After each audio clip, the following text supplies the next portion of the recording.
Pegawai koperasi penagih hutang ditemukan tak bernyawa dan disembunyikan. Ternyata pelakunya juga menghabisi istri sahnya dan disembunyikan di spiteng rumah. Kisah nyata yang aku ceritakan kali ini terjadi di Kota Bekasi, Jawa Barat. Seorang lelaki bernama Sunardi membuat gempar di kawasan Bekasi Barat. Saat itu di kamar Sunardi ditemukan jasad seorang wanita pegawai koperasi yang ternyata tak hanya satu yang dihabisi oleh Sunardi melainkan 2 orang termasuk istri sahnya sendiri.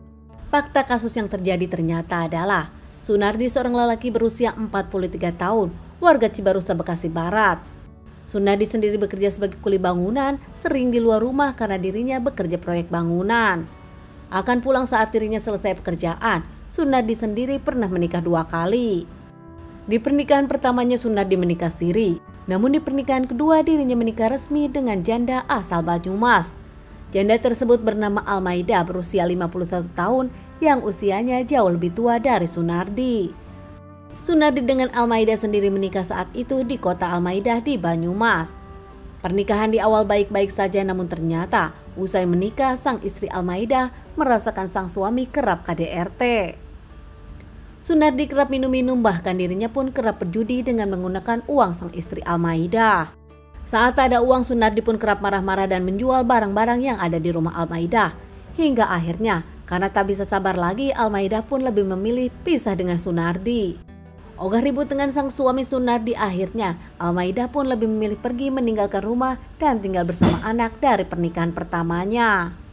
Namun di bulan Mei 2022, Almaida pamit kepada sang anak, menyebutkan kalau dirinya akan bertemu dengan Sunardi karena ada keperluan. Merasa tak akan terjadi apa-apa, sang anak pun nampak memperbolehkannya.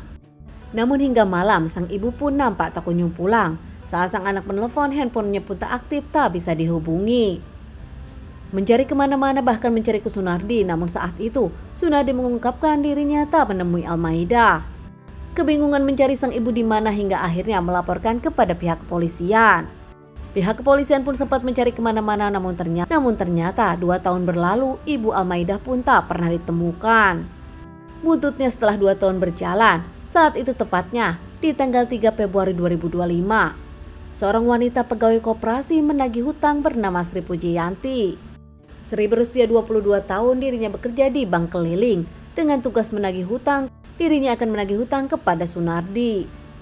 Sunardi sendiri punya hutang 3 juta, cair 2.700.000 dengan cicilan 10 bulan yang ternyata selalu ditagih oleh Sri di rumah Sunardi. Saat ditagih di rumah Sunardi, Sunardi mengungkapkan kalau dirinya tak punya uang dan meminta Sri untuk pulang karena hanya buang-buang waktu saja. Tak mau pulang, Sri pun meminta Sunardi untuk mencari uang untuk membayar dirinya. Hingga akhirnya keduanya pun cekcok membuat Sunardi kesal.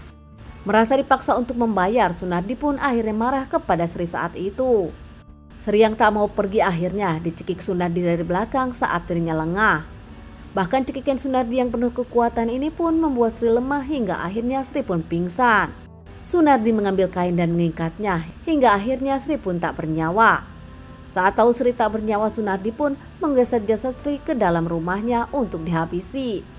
Tak lama Sunardi pun membungkus jasad Sri dengan bungkusan merah dan dirinya pun meninggalkannya. Sore menjelang malam, teman Sri di kantor pun datang ke rumah Sunardi menanyakan keberadaan Sri. Namun saat itu Sunardi mengungkapkan kalau Sri sudah pulang setelah menagih. Keluarga Sri yang nampak mencari Sri namun tak pulang hingga akhirnya keluarga Sri pun melaporkan kepada pihak kepolisian dan meminta pihak kepolisian mendampinginya ke rumah Sunardi. Tempat Sri terakhir terlihat dan tempat Sri terakhir ditugaskan untuk menagih hutang. Di saat Sunardi sudah merasa pekerjaannya sudah beres, Sunardi ingin istirahat namun dirinya kaget. Ada ketukan dari keluarga Sri yang ternyata datang dengan pihak kepolisian.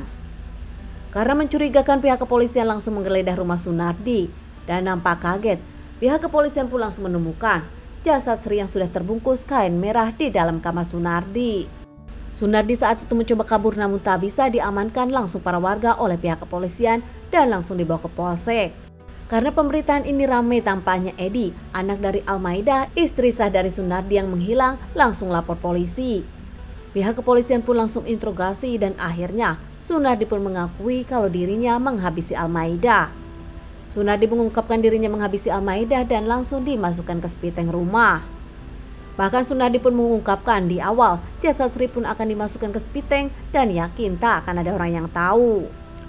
Tak lama pihak kepolisian membongkar rumah Sunardi, akhirnya menemukan jasad Almaidah di dalam spiteng dan ternyata masih dalam keadaan utuh. Jasad dibawa ke rumah sakit untuk dilakukan otopsi dan tak lama, kedua jasad pun dikembalikan ke keluarga usai dilakukan otopsi untuk pemakaman. Sunardi pun mengakui motifnya kesal kepada sang istri. Cemburu yakin ada lelaki lain, kesal saat itu karena ditagih hutang masalah pinjaman sertifikat rumah. Sunardi yang menggadaikan sertifikat rumah bingung tak bisa membayar, lebih memilih menghabisi istrinya sendiri dan memasukkan ke spiteng. Diamankan dan akan jalani persidangan. Karena kasus Sunardi ini masih baru, pihak kepolisian pun mengungkapkan kalau Sunardi terancam hukuman seumur hidup atau hukmat. Keluarga dari Sunardi sendiri tak menyangka kalau Sunardi menghabisi istri sahnya sendiri dan juga penagih hutang, semua ternyata hanya karena uang.